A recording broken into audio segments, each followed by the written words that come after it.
This book is for all parents who want to better guide their neurodivergent kids through a world that wasn't made for neurodiversity.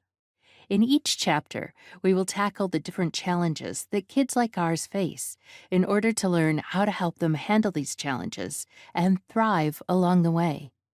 I define neurodiversity as normal variations in human neurological function. Emphasis on normal.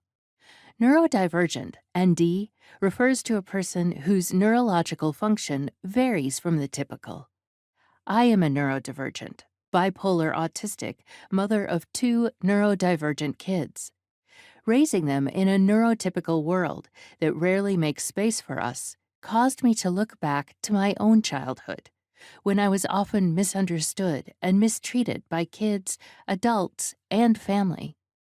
I am also a disability studies scholar and a professor of 20 years, with both a law degree and a doctorate in rhetoric, which means I am an expert in how public discourse influences law and policy, in particular related to mental health and neurodiversity. My expertise shapes the structure of the book. In each chapter, you'll find stories of my childhood, adulthood, and parenthood. You will also find interviews with other parents of neurodivergent kids who were willing to share their stories too. I pair these stories with the latest research on neurodivergence, such as anxiety, masking, stimming, meltdowns, school struggles, bullying, and more. Then I bring together the stories and research to advise our work as parents. I started working as a neurodiversity writer and advocate after leaving my full-time higher education career.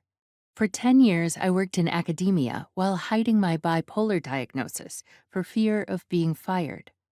On the day I was promoted, I realized I couldn't stay in hiding any longer because it took too much of a toll on my mental health. So I quit my job, went public with my diagnosis, and started writing a column on mental illness and disability. I went from living the life of a professor to the life of a neurodiversity advocate. Meanwhile, I gave birth to 2 kids within 2 years. For years, I did not know my kids were neurodivergent. So long as we were at home, everything was normal. But when my kids grew older and stepped outside the home to attend school, play sports, or go to camps, they suffered. Other kids bullied them. They were kicked off of teams by impatient adults. Adults who should have cared for them didn't protect them or give them the help they needed to thrive. Indeed, research shows that ND kids are frequently bullied and that adults ignore and even enable this bullying. Worse, many of these adults punished them for being different. Eventually, they were diagnosed with both attention deficit hyperactivity disorder, ADHD, and autism.